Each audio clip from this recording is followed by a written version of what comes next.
समतल दर्पण के घूमने का परावर्तित किरण पर प्रभाव। यदि हम समतल दर्पण को थीटा बराबर 35 अंश समतल दर्पण को थीटा बराबर 35 अंश कोण से घुमा दें तो दर्पण पर बनने वाले प्रतिबिंब या अभिलंब की दिशा क्या होगी। तो यदि परावर्तित किरण कितने कोण में घूम जाएगी, ये सब हमको इस चित्र के अनुसार देखना है।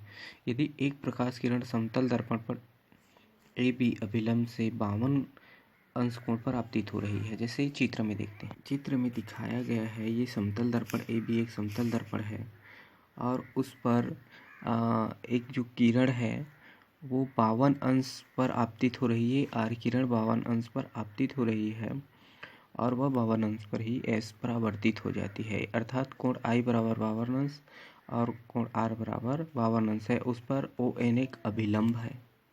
ठीक, जब यदि इसी दर्पण को हम 35 अंश घुमा देते हैं, उसका अभिलंब ओ एन पुराना अभिलंब तो पूर्व अभिलंब है ही, उस पर ये पूरा परावर्तित किरण है। इस दर्पण बस को हम 35 अंश कोण से घुमा देते हैं। वास्तविक जो उसका पहले था उसको हम 35 अंश ये कोण पर घुमा देते हैं। ए डैश बी डैश घूम गया। ए बी जो दर्पण है वो दर्पण को 35 अंश घुमा दिए तो उस पर नया अभिलंब ओ एन डैश नया अभिलंब बना है और उस पर जो आपतित किरण है वो स्थिर है। आने वाली जो किरण है कोण आर आई जो बना है वो जस्ट पहले ही जैसा है, पूर्व ही जैसा, सिर्फ दर्पण बस को घुमाना है। तो ये उस पर जो परावर्तित किरण है वो नया बनता है, ओ एस डैश बना है। ठीक, तो इसी को हमको ज्ञात करना है जो ये नया बना है उस पर। ठीक है, तो यहाँ पर दिया है ओ एन पूर्व विलंब है, ओ एन डैश नया विलंब है, आर ओ आपतित किरण है, ओ एस पूर्व परावर्तित किरण है, ओ एस डैश नया परावर्तित किरण है। तो इस पर हमको एक प्रश्न उठता है कि क्या हम नई स्थिति में परावर्तन कोण कितना होगा ये जान सकेंगे।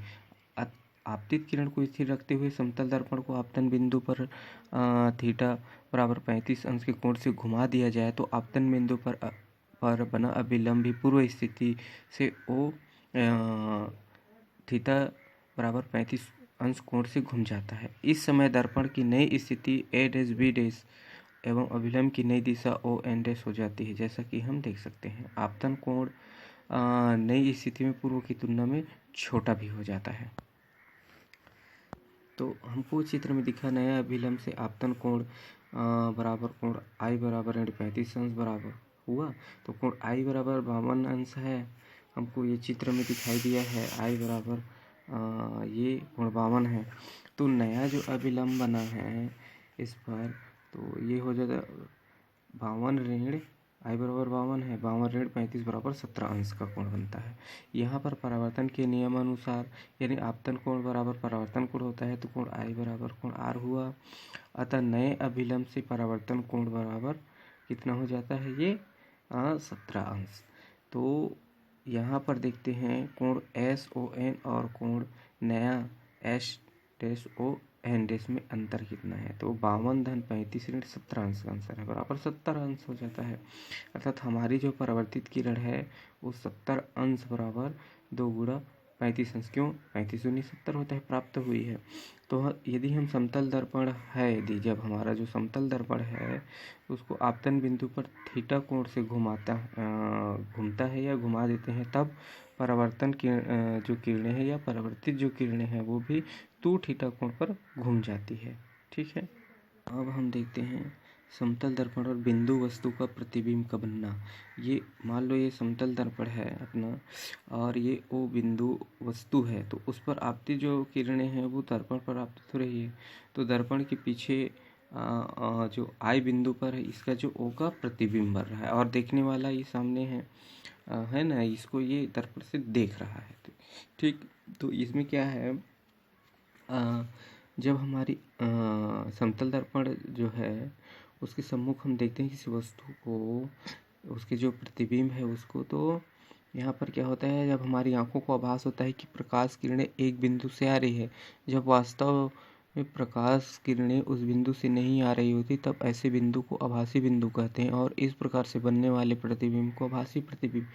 इस प्रकार प्रतिबिंबासी प्रतिबिंब होता है। यह दर्पण पर परावर्तन पश्चात फैली हुई किरणों को दर्पण के पीछे की तरफ बढ़ाकर एक बिंदु पर मिलाते हैं। ठीक है, और हमारी आँख उस प्रकाश किरण को ग्रहण करती है। तो अर्थात दर्पण के सम्मुख जितनी दूरी पर ये वस्तु रखा गया है उतनी ही दूरी पर दर्पण के पीछे उसका प्रतिबिंब बनता है और वो हमको आभासी प्रतीत होता है। इसलिए इसका दर्पण समतल दर्पण पर जो बना प्रतिबिंब है वो आभासी होता है। अब हम देखते हैं समतल दर्पण द्वारा बने आभासी प्रतिबिंब की दूरी।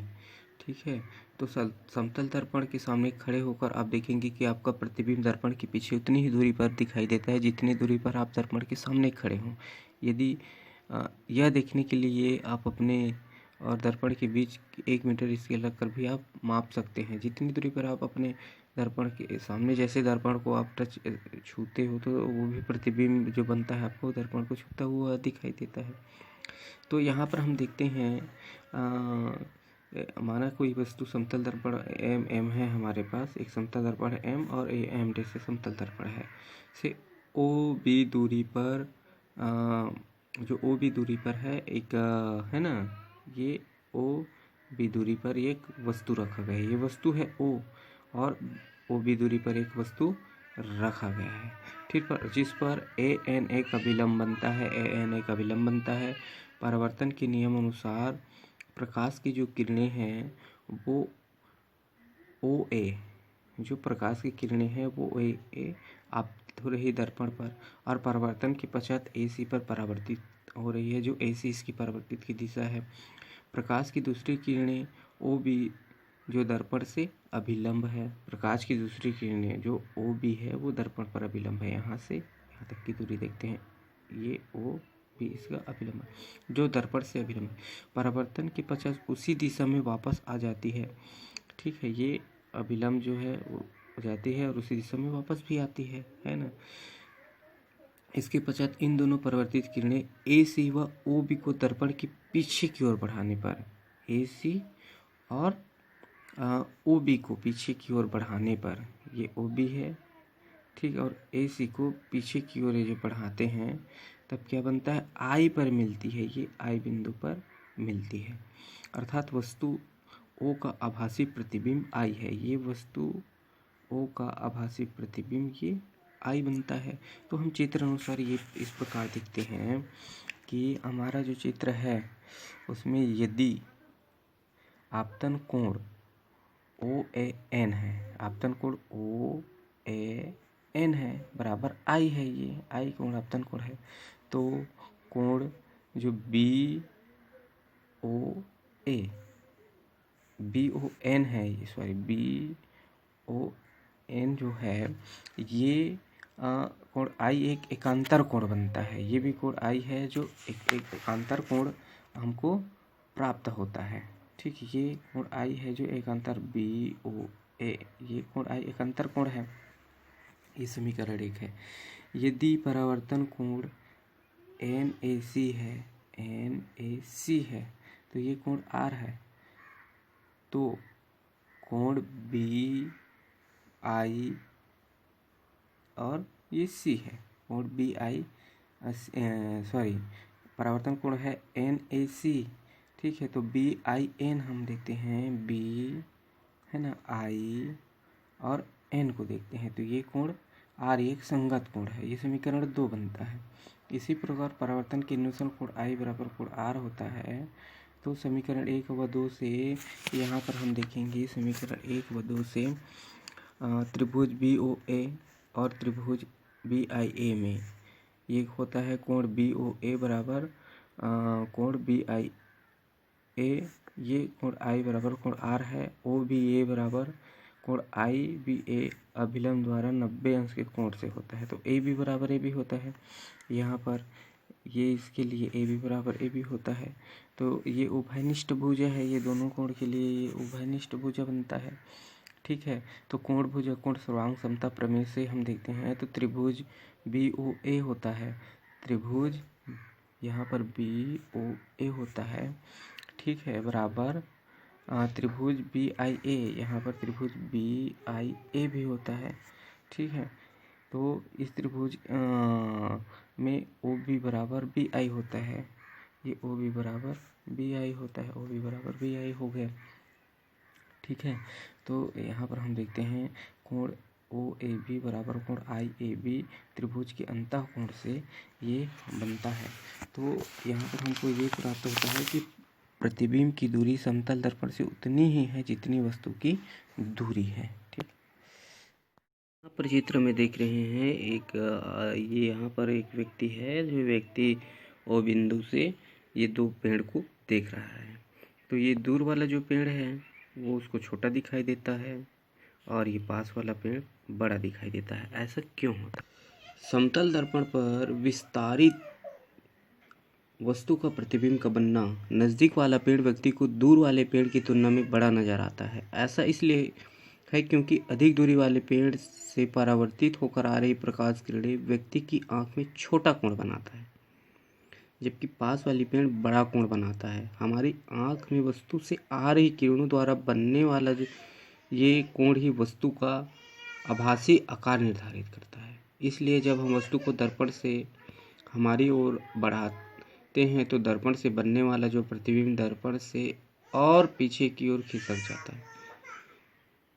इस कारण प्रतिबिंब और हमारे आँख के बीच की दूरी बढ़ जाती है और प्रतिबिंब हमारी आँख पर बन रहे कोण का मान वस्तु द्वारा बन रहे कोण से छोटा हो जाता है।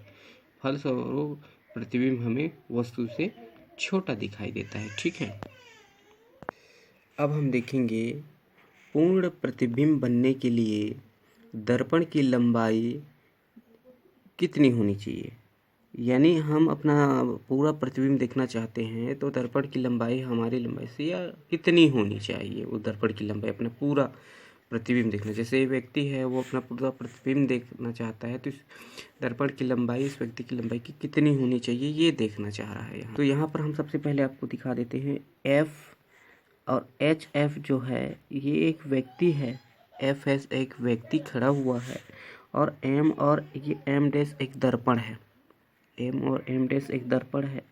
ठीक है, तो व्यक्ति की जो एच से जाने वाली किरणें पी बिंदु पर जा रही है और वो ई पर आपतित हो रही है, जिस पर पी आर एक अभिलंब बन रहा है। ये हेड से आई तक का है और उसके बाद इसका शरीर से देखते हैं, आँख से इसका जो पैर तक का एफ तक का जो बिंदु है, तो ये वाली जो किरणें हैं पैर से पी एफ क्यू जा रही है क्यू बिंदु पर और है ना, और यहाँ से क्यू बिंदु पर आ रही है और ये परिवर्तित होकर एफ तक जा रही है। तो इस पर क्यू एस का विलंब बनता है और ये दर्पण के जो पीछे है एच का एच डैश प्रतिबिंब और इसका एफ का एफ डैश प्रतिबिंब बनता है। ठीक है, तो यहाँ पर हम देखेंगे, यहाँ पर कोण आई कोण है ये, है ना, आपतित किरण, और कोण R1 परावर्तित किरण है, I2 आपतित किरण है, R2 परावर्तन कोण है।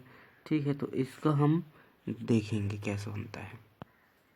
यहाँ पर थोड़ा सा जानना है, दिए गए चित्र में आप देख सकते हैं कि दर्पण एम डैश का पी क्यू भाग हमें हमारा पूर्ण प्रतिबिंब दिखाने के लिए पर्याप्त है। ये पी क्यू भाग एम और एम दर्पण में सिर्फ पी क्यू भाग पूर्ण प्रतिबिंब दिखाने में पर्याप्त है।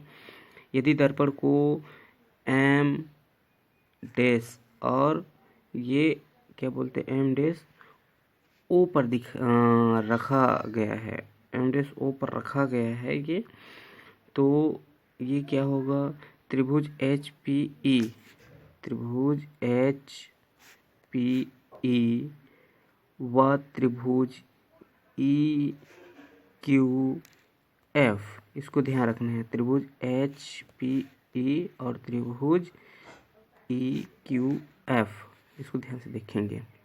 तो हमारे सिर एस से आ रही किरणें पी पर परावर्तित होकर हमारी आँख जो ई है में प्रवेश करती है और हमें हमारे सिर का प्रतिबिंब एच डैश दिखाई दर्पण के पीछे बनता दिखाई देता है। इस प्रकार हमारे पैर एफ जो है उस पर आ रही प्रकाश की जो किरणें क्यू से टकरा कर हमारी आँख ई पर पहुंचती है और एफ डैश ये दिखाई देता है, ये जो प्रतिबिंब है पैर का। इसी प्रकार अन्य बिंदुओं का प्रतिबिंब एच डैश एफ डैश के बीच बनता है, अर्थात पूर्ण प्रतिबिंब बनने के लिए दर्पण का केवल पी क्यू भाग ही उपयोग में आता है। ठीक है, अब हम यहाँ देखेंगे, अब इसको सिद्ध करने के लिए हम लोग देखेंगे, तो सिद्ध करने के लिए हम लोग देखते हैं यहाँ पर जो त्रिभुज एच पी ई बनता है वह त्रिभुज ई क्यू एफ में पी आर व क्यू एस को क्रमशः एच एफ पर अभिलंबित कीजिए करना है ना, अभिलंबित करना है। चूँकि कोण I1 बराबर कोण R1 होता है और कोण I2 बराबर कोण R2 होता है। ये चित्र में देते हैं, कोण I1 बराबर कोण R1, कोण I2 बराबर कोण R2 होता है। और यहाँ HPE और कोण EQF ये क्रमशः PR और QS पर अभिलंबित है, तो इसलिए एच आर बराबर आर ई होता है। यहाँ पर एच आर बराबर होता है आर ई, एच आर बराबर आर ई होता है, कोण आई बराबर कोण आर ई, इसलिए एच ई बटे 2 बराबर समीकरण 1 हुआ। इसी प्रकार एस एफ बराबर, जो एस एफ बराबर एस ई होता है, ठीक, तो एस ई होता है, यहाँ पर देखेंगे एस ई जो है ई एफ बटे 2 के बराबर हो जाता है, इसलिए इसको यहाँ पर दिखाया गया है एस एफ बराबर एस ई एफ बटे 2 समीकरण 2 से, है ना। अब पी क्यू बराबर आर एस, यहाँ पर दिखाया गया है ये पी क्यू बराबर ये आर एस, ठीक, पी क्यू बराबर आर एस, इसलिए पी क्यू बराबर आर ई धन ई एस, ये पी क्यू बराबर आर ई धन ई एस, ठीक है, ये हुआ है। अब इसके बाद पी क्यू बराबर एच ई बटे 2 धन ई एफ बटे 2, ठीक है, इसलिए पी क्यू बराबर 1/2 एच ई धन ई एफ, पी क्यू बराबर 1/2 एच एफ होता है, जो एच एफ इसलिए होता है पी क्यू बराबर एच एफ, ठीक है, अर्थात दर्पण का उपयोगी भाग उस व्यक्ति की लंबाई का आधा होगा जो दर्पण से अपना प्रतिबिंब देख सकता है। यानी हमारी लंबाई यानी 5 फीट है, तो 2.5 फीट में हम अपना पूरा प्रतिबिंब देख सकते हैं 2.5 फीट के दर्पण में। 5 फीट की व्यक्ति, 4 फीट की व्यक्ति है तो 2 फीट की दर्पण से अपना पूरा प्रतिबिंब देख सकता है। पी क्यू बराबर और 1/2 एच एफ होता है ना। चूँकि क्यू एम डैश बराबर एस एफ होता है, क्यू एम डैश बराबर ई एफ बटे 2, अर्थात दर्पण को आँख के स्तर के आधी ऊंचाई पर रखने की आवश्यकता होगी।